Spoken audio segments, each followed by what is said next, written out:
Question number 5 है exercise 8.1 10th class maths.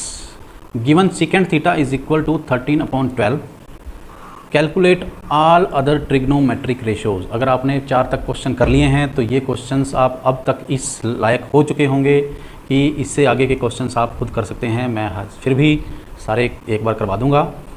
कहीं फिर भी प्रॉब्लम आती है तो आप कमेंट बॉक्स में कमेंट कर सकते हैं। देखिए सेकेंड थीटा हमारे पास 13/12 है। एक ट्रायंगल बना लीजिए जिसमें यहाँ पे आप ले लीजिए थीटा, ठीक है।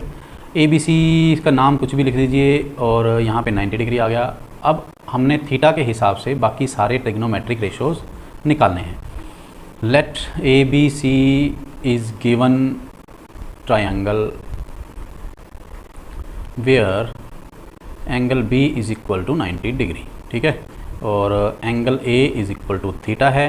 Second theta is equal to 13/12 है। सेकेंड थीटा जो होता है, सेकेंड थीटा होता है पंडित बद्री प्रसाद हरहल बोले के हिसाब से कोस का उल्टा।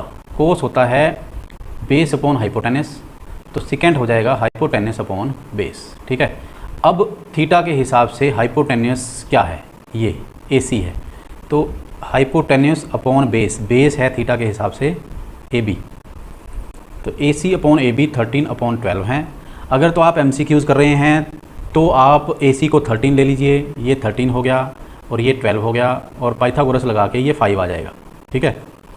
पाइथागोरस ट्रिपलेट्स भी आप याद कर सकते हैं, 6th 7th 8th क्लास में आपने पढ़े होंगे। जैसे 3 4 5 एक पाइथागोरस ट्रिपलेट होता है, ये बेस है, ये परपेंडिकुलर है तो ये हाइपोटेनस होगा।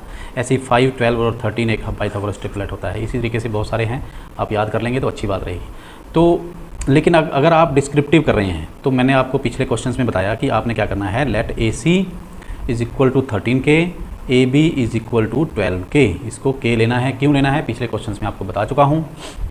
अब ये K हो गया, 13K हो गया। अब हमने ये BC की वैल्यू पाइथागोरस से निकाल लेनी है, वो आ जाएगा 5K। तो बाय पाइथागोरस थ्योरम यहाँ से आएगा BC square is equal to AC square minus AB square, ये 13K square minus 12K square, 169K square minus 144K square, ये आ जाएगा 25K square is equal to 5K।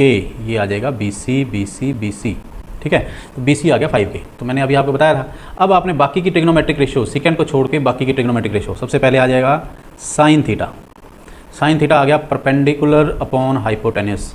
Perpendicular क्या है थीटा के हिसाब से, BC अपॉन हाइपोटेनस कितना है AC, वो आ जाएगा 5K अपॉन 13K, K से K कट हो गया 5/13। इसी तरीके से आपने कोस थीटा, टेंजेंट थीटा और वो बाकी के निकालने हैं, निकाल के मुझे बताना है, ठीक है। अब हम अगर MCQs में जाते हैं तो MCQs में K की ज़रूरत नहीं है, मैंने आपको पहले भी बताया। यहाँ K रखने की ज़रूरत नहीं, यहाँ K रखने की ज़रूरत नहीं है, यहाँ K नहीं आएगा, कहीं भी नहीं आएगा, यहाँ 5, यहाँ कुछ भी ऐसा नहीं आएगा, आंसर सेम आएगा, आंसर की कोई प्रॉब्लम नहीं है, ठीक है।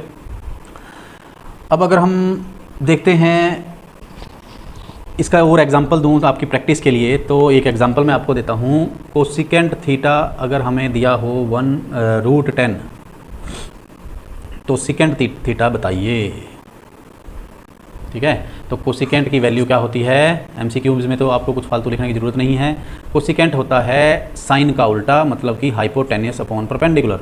तो ये हो गया √10/1, जिसके नीचे कुछ नहीं है उसको 1 ले लीजिए, हाइपोटेनस को ले लीजिए √10 और परपेंडिकुलर ले लीजिए 1, और बेस निकाल लीजिए हाइपोटेनस का स्क्वायर माइनस परपेंडिकुलर का स्क्वायर, √10 का स्क्वायर माइनस 1 का स्क्वायर, तो ये आ गया 10 - 1, ये आ गया 9 का रूट मतलब कि 3।